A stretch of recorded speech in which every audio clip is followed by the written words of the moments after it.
हम जिज्ञासा कैसी अपने चित्त में रखते हैं, उससे हमारी स्थिति पता चलती है। बहुत ध्यानपूर्वक सुनिएगा। कभी कभी विचार किया कीजिए कि आपके चित्त में जिज्ञासाएं कैसी प्रकट होती हैं।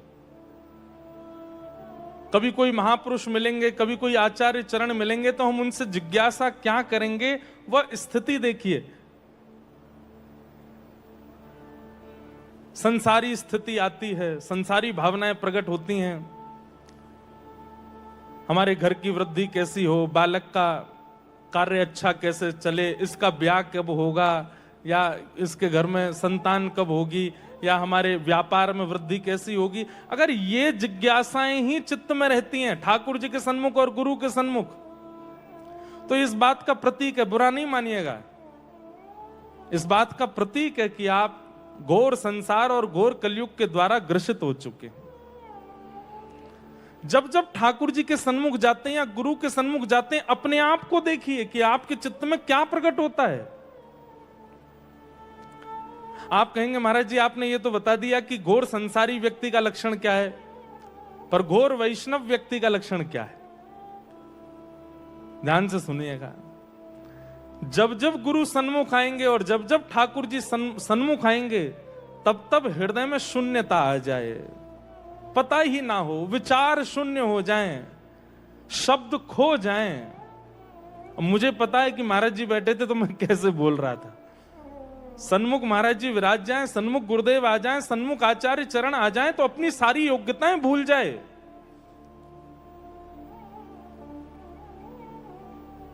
एक पद है ना, लगन लगी घनश्याम की जाहे, उसमें एक अंतिम अगला भाव है कि पैर धरते कहीं है पर जाता कहीं और है। क्रिया करना कुछ जाते पर होती कुछ और है। ये बौड़ायापन चित्त में आ जाए, ये अस्थिरता चित्त में, अस्थिरता विचलित करने वाली नहीं, अस्थिरता ऐसी मतलब कुछ व्यवस्थित करने जा रहे हैं पर अव्यवस्थित सा हो जाता है, पर कर नहीं पा रहे हैं, ये स्थिति बन जाए तो समझो कि वैष्णव है। सोच के बैठा था गुरु आएंगे तो ये पूछूंगा, ठाकुर जी के सामने जाएंगे तो ये पूछूंगा। मैं कहा करता हूं कि एक कीर्तन बहुत प्रसिद्ध हुआ, राम आएंगे तो अंगना सजाऊंगी, राम आएंगे तो घर ये बनाएंगे, राम आएंगे तो दीप जलाएंगे। पर वास्तविकता ये है कि राम आएंगे तो आप कुछ नहीं कर पाओगे। विदुरानी कुछ नहीं कर पाई है। ठाकुर जी पहुंच गए हैं, बिन बताए द्वार पर खड़े हो गए हैं। विदुरानी पाटा उल्टा धर दे रही है, फल का छिलका खिला रही है, फल दूर फेंक रही है। ये स्थिति बनती है जब ठाकुर जी सन्मुख आते हैं, तो जब गुरुदेव सन्मुख आते हैं तो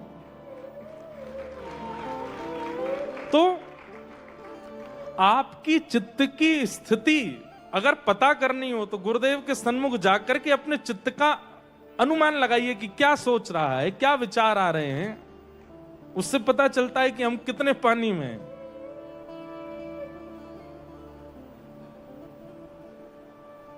कुछ कह ना पाए, शब्द ना बन पाए, तब समझो कि हाँ ये है एक वैष्णव लक्षण।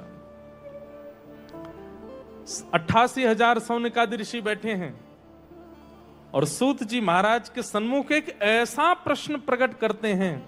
अब देखो एक और बात, गुरुदेव के सन्मुख, ठाकुर जी के सन्मुख कुछ निकलेगा नहीं मुख से, लेकिन अगर प्रयास करके निकलेगा भी तो ऐसा प्रश्न प्रकट होगा जिससे सबका कल्याण हो, बताने वाले का भी, सुनने वाले का भी, पूछने वाले। हम तो अपने आप को वैष्णव श्रेणी में मानते नहीं, पर इतने रसिकों के और वैष्णवों के सन्निधि हमको मिल जाती है गुरु कृपा से। हम तो बस उनकी वार्तालाप ही सुनते हैं।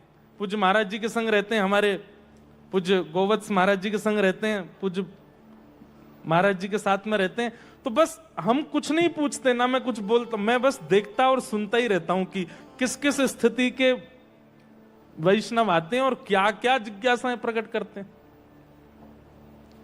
और उनकी जिज्ञासा से पता चल जाता है कि ये वैष्णवता है। सौनकादि ऋषि सूत जी महाराज के सन्मुख प्रश्न कर रहे हैं। क्या कह रहे हैं? श्रेयसाम्य यद्भवेत् श्रेय पावनानां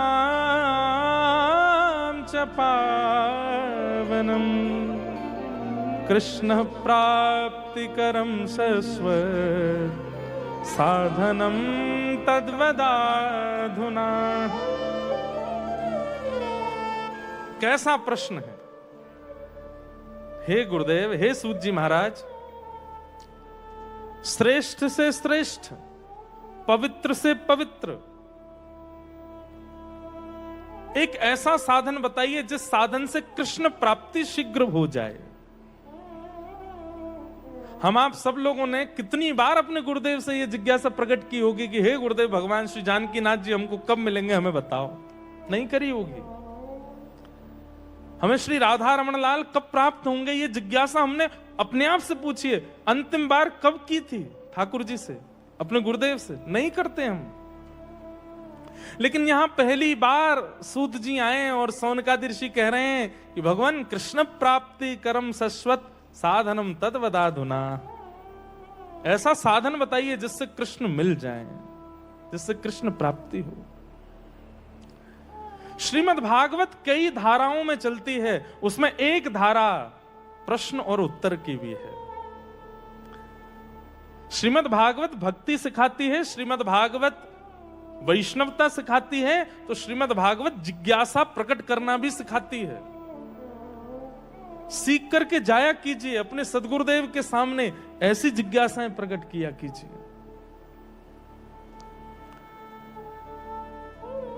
अब हमारी सुनी सुनाई बात कहीं आप लोग अपने गुरुदेव के पीछे पड़ जाएं कल से, गुरुदेव ठाकुर जी कब मिलेंगे, बस ऐसा नहीं।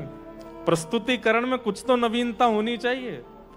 आपके जिज्ञासा में, आपके भाव में कुछ नवीनता होनी चाहिए। ऐसे नहीं बस सीधे ठाकुर जी कैसे मिलेंगे, तो गुरुदेव भी सीधा सीधा उत्तर ही देंगे, लेकिन उसमें कुछ नवीनता होगी, कुछ आधुनिक। और ये नवीनता आधुनिकता विचार से नहीं आएगी। वास्तव में कृष्ण प्राप्ति की इच्छा होगी तो जिज्ञासा अपने आप नवीन हो जाएगी। जिज्ञासा में कुछ ऐसा पुट लगेगा कि गुरुदेव को बताना पड़ेगा कि कृष्ण प्राप्ति कैसे होगी।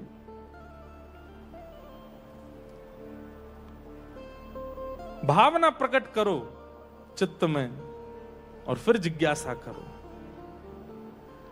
सौनकादि ऋषि पूछ रहे हैं कि भगवान कृपा करके हमें बताइए कि कृष्ण कैसे मिलेंगे।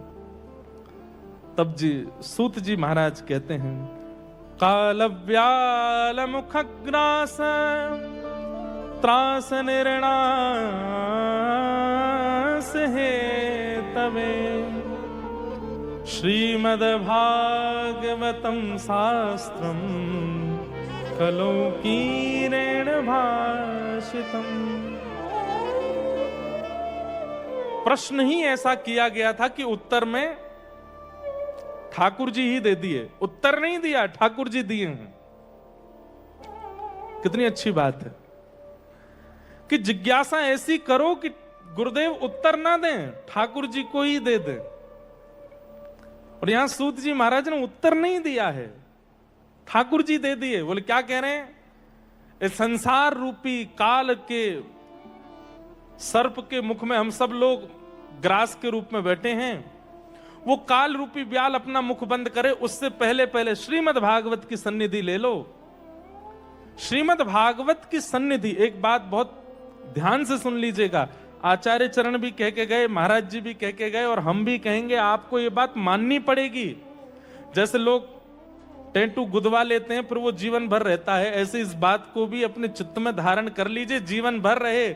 श्रीमद् भागवत की प्राप्ति मतलब श्री कृष्ण की प्राप्ति है। श्रीमद् भागवत की कथा श्रवण करना, इसका मतलब साक्षात ठाकुर जी को श्रवण करना है। यहां से नीचे उतरवे के बाद हमसे आप कछु बोलो, जो मन चाहे बोलो, हमारी सुनो मत सुनो, पर यहां बैठने के बाद जब बोले तो यही समझ लियो ये तो माइक है लाला, पीछे बैठे ठाकुर जी या माइक को आश्रय लेकर के हमसे वार्ता कर रहे हैं, हमसे बोल रहे हैं, हमसे चर्चा कर रहे हैं।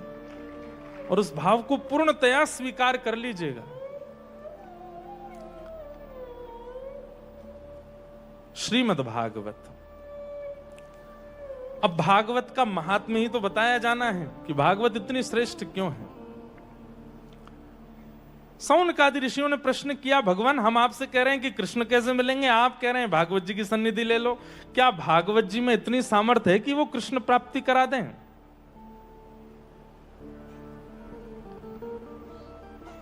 सूत जी महाराज कहते हैं, बोले भागवत जी की सामर्थ्य मत पूछिए हमसे। बोले भागवत जी की सामर्थ्य कैसी है?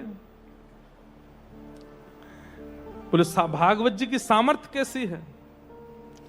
जन्मांतरे भवेत् पुण्यम तदा भागवतम लभेत्। एक ही वाक्य में कहते हैं, आपको जीवन में कुछ प्राप्त होता है वो आपके भाग्य से मिलता है।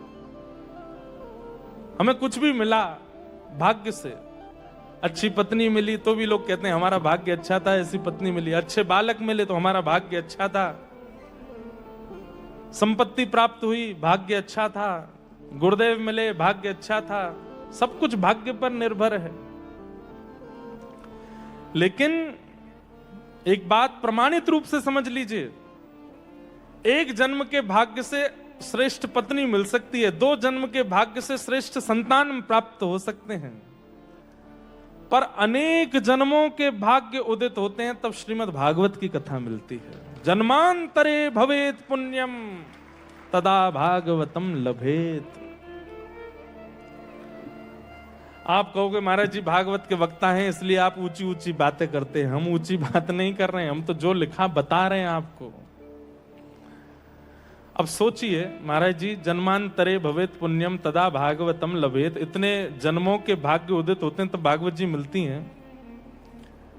कथा सुनाने वाले वक्ता के कितने जन्मों के भाग्य होंगे कि उसको हर दिन कथा में ही रहना है।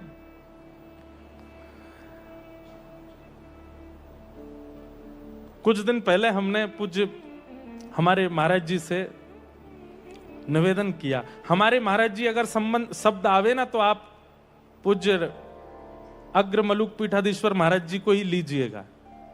हमारे महाराज जी, इस शब्द से ही बस समझ जाए उनके लिए संकेत है। तो हम हमारे महाराज जी से एक दिन पूछ रहे हैं, मैंने महाराज जी कथा कहते कहते इतनी व्यस्तता हो गई है कि बस चलते ही जा रहे हैं, कथा करते ही जा रहे हैं, ना घर में जा पाते ना कोई समय दे पाते, आदि आदि इतनी व्यस्तता हो गई है महाराज जी, इसका क्या संकेत समझें?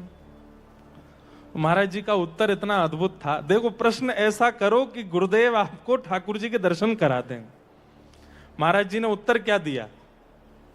बोले देखिए व्यास जी, संसार के लोगों को 365 दिन में अपने 24 घंटों में, उसमें भी रात्रि निकाल दो तो दिन में ठाकुर जी के लिए जैसे तैसे समय निकालना पड़ता है। 24 घंटा में से कितना समय ठाकुर जी को देता होगा एक सामान्य जीव? बहुत अति प्रपन्न होगा तो 1-1.5-2 घंटा देता होगा, और सामान्य दिनचर्या में जीने वाला व्यक्ति 10 मिनट देता होगा, 15 मिनट देता होगा। दुनिया के लोग अपने व्यस्ततम जीवन में से ठाकुर जी के लिए समय निकालते हैं, पर ठाकुर जी ने आपको तो ऐसे कान पकड़ के बैठा रखा है कि तोय मुंह से फुर्सती नहीं है, तू संसार के लिए समय निकाल। तू पूरे दिन मुंह में ही रहे, मेरो ही चिंतन करतो रहे। तू मोए चिंतन किए बिना कछु कर ना सके। कितनी बड़ी कृपा।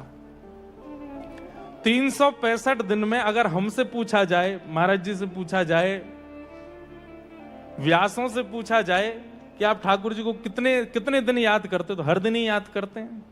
उसमें पूछा जाए संसार को कितना समय देते हो, तो 365 में से 65 भी नहीं निकलेंगे, 30 ही निकलेंगे, 25 ही निकलेंगे, 20 ही निकलेंगे, इतने दिन ही दे पाते हैं। तो ये बात हम इसलिए कह रहे हैं कि श्रीमद् भागवत की प्राप्ति कितने जन्मों के पुण्य से होती है श्रोताओं को, वक्ताओं का तो कितना पुण्य होगा, कितने युगों के पुण्य होंगे तब जाकर के वक्ता के रूप में मिले। और फिर उसमें भी कथा दिल्ली में हो, बंबई में हो, जयपुर में हो, कहीं भी हो, उसकी योग्यता अपनी, रहवासा धाम में हो, और वो भी पहले साकेत प्रयाण उत्सव में हो, तो मेरे भाग्य की तो सराहना नहीं है। किसी के कितने जन्मों के पुण्य तब भागवत मिली, किसी के कितने युगों के पुण्य तब भागवत मिली। हमारे तो कल्पों के पुण्य होंगे तभी हमको श्रीमद् भागवत जी मिली है, और ऐसी जगह सुनाने का अवसर मिल रहा है, ऐसे श्रोता मिल रहे हैं।